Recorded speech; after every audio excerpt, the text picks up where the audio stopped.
Hunter Kim left and the doors to the exit shut even tighter. It wasn't until after Hunter Kim had left that Mr. Song was able to understand the meaning behind the ordeal. Mr. Song said they had no choice but to get out of there. He explained that as long as there was at least one person at the altar, the city would close. But even after hearing this, Hunter Sung Jin-Woo was not willing to give up on Mr. Song, despite the fact that he was missing his right leg.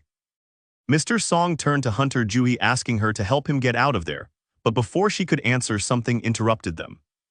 Joo-hee collapsed to the ground as if her legs could no longer hold her.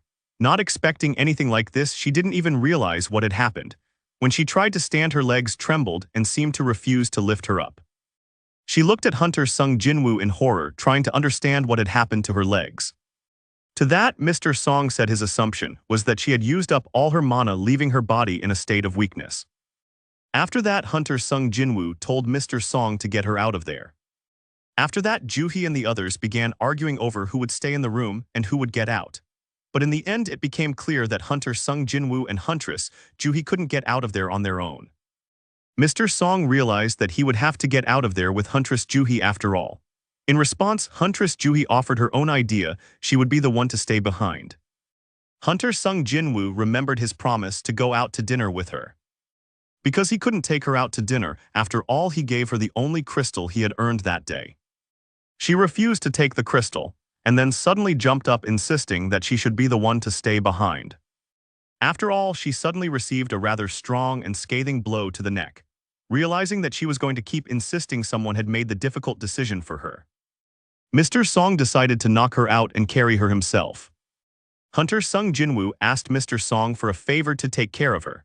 Though he didn't want to leave him behind, Mr. Song replied that he would do his best. As Mr. Song and Huntress Joo-hee left the place, Hunter Jin-Woo no longer had the strength to even lift his head. And finally, they emerged from the gate. In the eyes of the hunter, one could see a mix of despair, exhaustion, and a deep unwillingness to die. Then came the relief that Mr. Song and Huntress Joo-hee had made it out of there. And so the stone statues began to approach the only remaining hunter in the room. As the stone statues approached, Hunter Sung Jin-Woo gripped the sword left behind by the traitorous Hunter Kim, using it as his last line of defense. Our bloodied and scarred protagonist is desperately trying to resist, doing whatever he can to fight against the overwhelming power of the dungeon.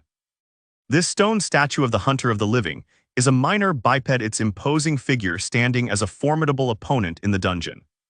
His eyes showed an emptiness akin to the void in the hearts of those who had betrayed him.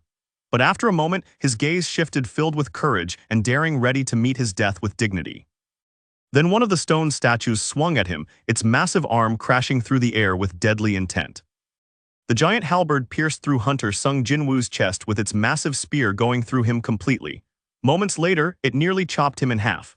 Blood gushed from his mouth as he staggered, his strength waning with each passing second. With a single and swift upward movement, despite losing a large amount of blood, and being struck so hard, Hunter Sung Jin-Woo's eyes showed the immense pain he was in. His expression was filled with the agony of the blow, his body trembling from the impact of the stone statue's attack. Hunter Sung Jin-Woo landed directly on the altar, his blood pouring onto it. Despite the overwhelming pain and the odds stacked against him, he showed with every ounce of his being that he didn't want to die. He recalled Hunter Kim's words before he betrayed him, how he had thanked him, the gratitude now tainted by the betrayal that followed. Afterward, Hunter Kim apologized to Jin-Woo for giving him the burden, as Jin-Woo had said, how he was the only one who would die even though he didn't want to die at all. Now, as if following someone's orders, the statue swung at Hunter Sung Jin-Woo, once again, its massive weapon cutting through the air with relentless force. Hunter Jin-Woo could no longer say anything, his strength fading with each passing moment. As he felt his life slipping away and hope draining, he silently begged for another chance, wishing for a miracle to turn the tide. The statue delivered its final blow, but suddenly it stopped. Something or someone had interrupted its relentless attack. A strange window popped up in front of Hunter Sung Jin-Woo. Not for the first time on the brink of death, Hunter Sung Jin-Woo couldn't understand what it was. The window informed him that he had met all the requirements for the hidden quest, Courage of the Weak.